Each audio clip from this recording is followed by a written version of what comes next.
За өдрийн мэнд хүргэе. За хүүхдүүдтэй өнөөдөр хэд хэдэн уншлагын техникүүдийг ярьж өгөх байгаа.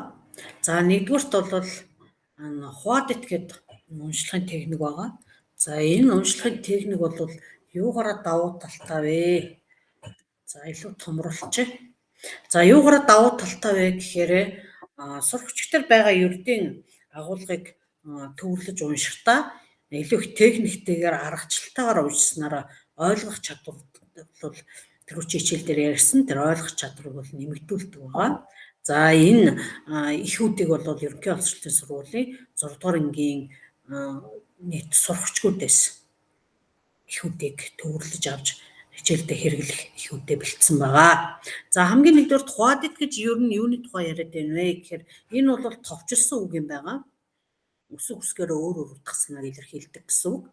За тэгэхээр энэхүү арга нь болохоор сурагчийг их хүчрэг зөвхөн хурдан гүйлгэж амархан нөгөө минутын уншлах шиг унших биш, ойлгож ухамсарлаж унших гол аргачлал нь байгаа юм.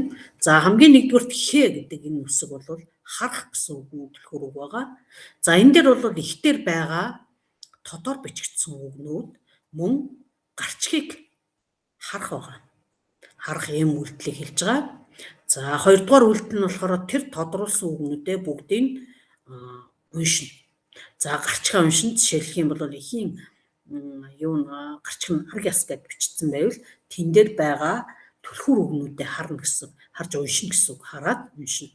За толгой орчмын гавлын яснууд, олон янзын яснуудыг, чэйжний, мөчтийн, хөлнийч гэх юм уу ингээд яснуудаа ангилсан тэр түлхүүр үгнүүдээ бичсэн байх бол гарчгаа харахын хамтаар за тэр тодруулсан түлхүүр үгнүүдээ за тулгуурлах, тулгуур эрхтэн мэрхэнч гэх юм уу, тулгуурч гэсэн юм уу, эсвэл хүрлцэгч гэх юм уу, эсвэл ийм хэд хэдэн юутай гавлыг хамгаалагч гэдэг юм уу, тархийг хамгаалагч гэдэг юм ийм үгнүүд байгаа тохиолдолд энэ түлхүүр үгнүүдээ тухайн агуулгыг илэрхийлсэн түлхүүр үгнүүдээ уншиж авнаа. За ерөнхий боловсролын сургуулийн бага ангийн сурагчид буюу 6 дугаар ангийн сурагчид бол ялангуяа Хуадит техник дээр боловсрогдсон байдаг.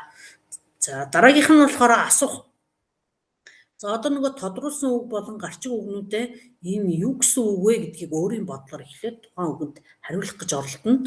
За тэгээд тэн дээр бол тийм шууд бэлэн хариулт байхгүй болвол та яхан тэр үг орсон өгүүлбэрийг уншсныхаа дараа тэр асуултанд хариулах боломжтой болно гэсэн.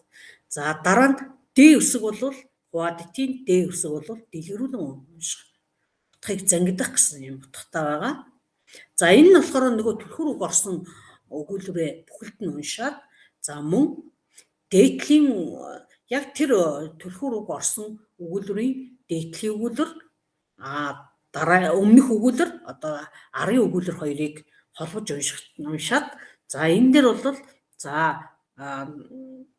хөлийн арга ясны тухай жишээлх юм бол ярьсан байлаа гэхэд тэр өмнөх өгүүлбэр дээр нь юу гэж тэрнийг урдчлан тайлбарласан арийнхын өгүүлбэр дээр яаж дэлгэрүүлж тайлбарласан бэ гэдгээ бол унших нэ. За дараа нь томоор харах гэж байна. Т гэдэг хамгийн сүүлийн.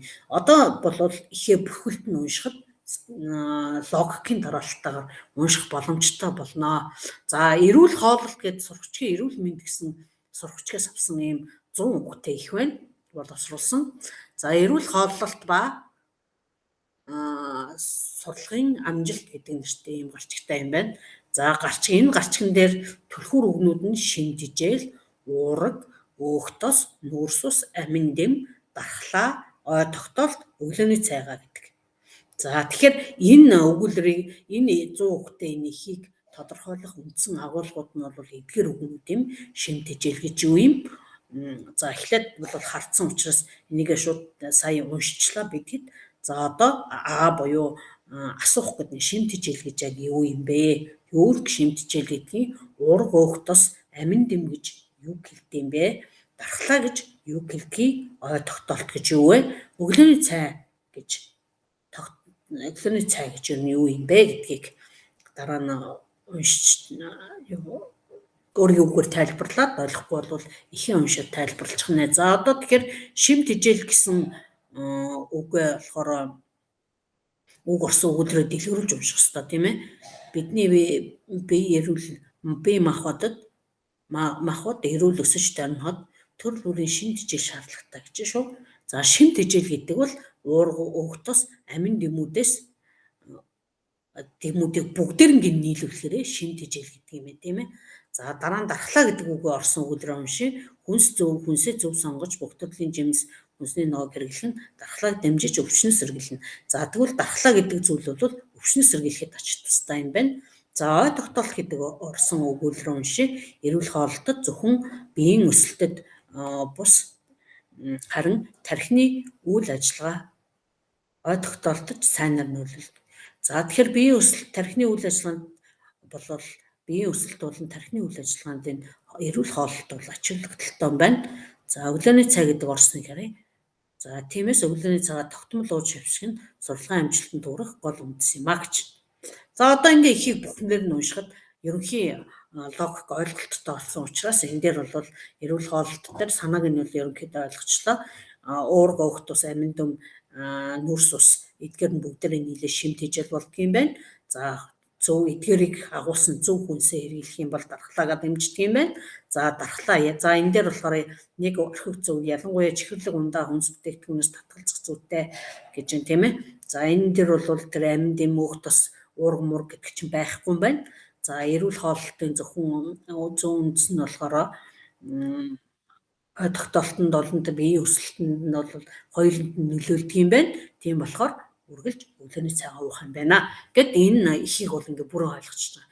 За тэгэхээр яг энэ техникээр нь энэ 2 дугаар ихийг за 200 хүүхдэд дэлхийн уушиг гэсэн энэ биологийн номноос авсан энэ их байна. Ойн экосистем гэдэг ой мод гэсэн нэртэй.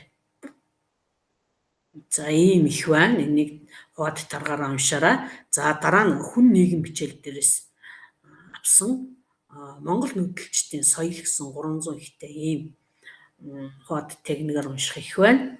За дараа нь болохоор сансар огторгуу ба дэлхий гэсэн.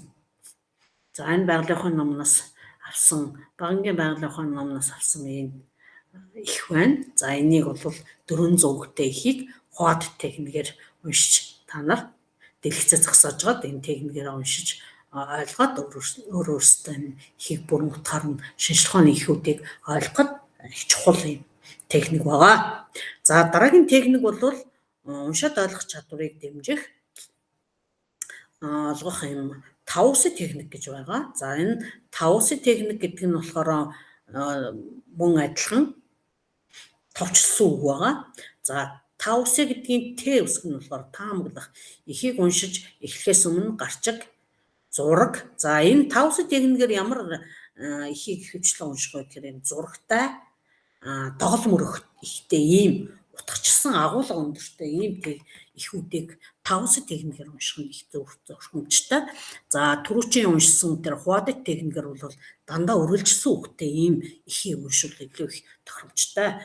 За дараа нь эхлээд эхлэхээс өмнө энэ эдгээрийг урьдчилан таамаглана гэж байна. За энэ дээр ихийг уншиж эхлэхээс өмнө гарчиг зураг энэ яриад харж гад энэ дээр ийм нэмээд тухай гарч магадгүй юм байна гэсэн ийм төсөөлөлтөй байх нь. За дараа нь агуулгын их бичвэртэй танилцаад шууд эхлээд агуулга бүтнээр нь уншдаг түрүүчийн хуудас техникээс жоохон ялгаатай нь хэн, яагаад, ямар нөхцөл гэсэн асуултанд хариулах зарчмаар доголм өр болон зурагтайгаа ажиллаад энэ холбоосыг бол гаргаж ирнэ. Хэн, яагаад, ямар нөхцөлд. За ухамсартайгаар уншина гэдэг нь болохоор одоо дахин ихийг хурдан гүйлгэж бус утга агуулга болгоноор нь тогтож унших нь байна. Таны мэдээж 70 дутаа хэн, яагаад, ямар нөхцөл гэдэг асуултанд хариулах зорилготойгоор унших нь байна. За дараа нь уншсан мэдээлэлээ боловсруулад тэмдэглэл хөтлөх замаар энэ үйл явцаа бол илүү батжуулах нь байна. За тэгээд хамгийн сүүлд нь бол инженеэр тайлбарлах буюу тухайн ихтер ойлгосон зүйлээ найз нөхөд гэсэн ийм байгаа. Ийм үе шат байгаа. За дараагийнх нь болохоор за яг энэ техникээр бэлдэх түрүүчийн их чинь байна. За та усын техникээр уншаарай. За дараагийнхан сурагчид зориулсан за түрүүчийн хаваадт дээр ашигласан ихээ буцаагаад тавьсан байгаа. За энэ нүүдэлчтэй соёл гэдэг энэ ихийг бас та усын аргаараа хэлсэн байна. За энийг бол төгсгөлийн усны эргэлт дэлхийн цэнхэр гараг гэдэг ихээ бас буцааж ашигласан байна. За хаваадт болон та усын гэдэг хоёр аргын харьцуултыг харъя. За анхны алхам болохоор зүгээр механикаар харах ийм үйл явц байсан бол та усын арга нь бол шууд үйл явцыг ерөнхийд нь таамаглалтаараа илүү их сэтгэн ботох үйлийг идэвхжүүлдэг байгаа. За дараа нь болохоор унших үйл явцыг бол мэдээлэл цуглуулах замаар хаваадт техникээр уншдаг бол ухамсартайгаар танин мэдэх ийм зорилготойгоор та усын аргыг ашигладаг. За дараа нь болохоор дүгнэлт хэсгээр болохоор багцлж харж нэгдсэн дүгнэлт гаргадаг бол тайлбарлаж ярих замаар та усын арга бол хэрэглэгддэг байна. За төвлөрөл нь болохоор техникийг хаваадт техникийг бол яг дараалтын дагуу эзэмшихээр үр дүн гардаг бол ойлголт хэрэглээ сэтгэн бодох энэ үйл явцын үр дүнд бол та усын арга амилдаг байна. За ингээд өнөөдрийн хичээл бүгээр өндөрлөж байна. За та бүхэнд бол амжилт хүсье.